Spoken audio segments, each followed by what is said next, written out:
Hi, my name's Glenn Pascoe and I'm the Executive Director at One for Another International. About 5 years ago now, my sister and I were volunteering in Uganda, and we had a couple of fathers bring their children to us to see if we could help them with some health problems they had.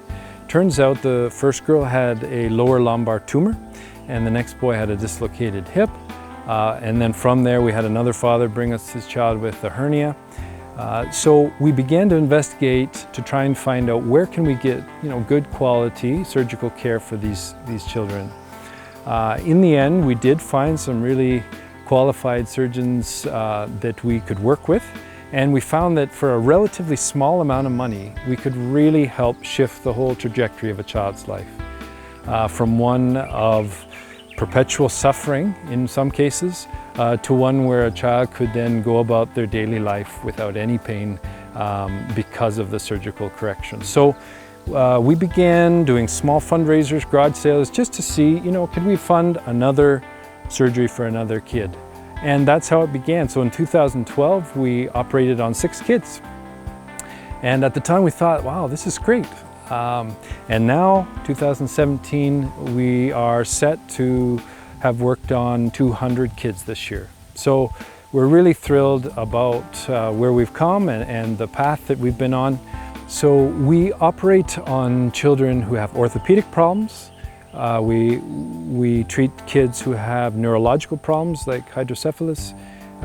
We can use a hospital in Tororo if a child has eye problems. So we have a variety of surgeons that we use throughout Uganda.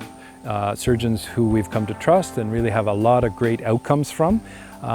Most of our orthopedic work takes place at the clinic that we're housed in Jinja, called St. James. But we're a pretty versatile program and we can get children to the right hospital seeing the right surgeon. What really moves me is to see how desperate a parent can be to get the proper help for their child. And despite all their efforts, they have been unable to come up with the funds necessary. In some cases, a mom that I remember sold a plot of land she had. A father had sold some of his cows. But these things put the whole family's survival in jeopardy. We don't think it should have to be so hard for a family, a parent, to get basic surgical help for their child. There's lots of problems in the world that we can't fix, but there are things that we can do something about, and this is one of them.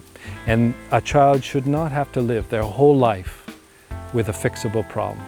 We quickly came to realize that for as much as we're doing for the kids of Uganda, they are giving back to us. They are giving us meaning and purpose in our lives in ways that we could not have imagined. So after a lot of thought, we called ourselves One for Another. We are helping the children of Uganda, but the children of Uganda are really giving back and giving us a chance to live our lives in a way that makes sense to us. So welcome to join us in this work. We'd love to have you. Have a great day.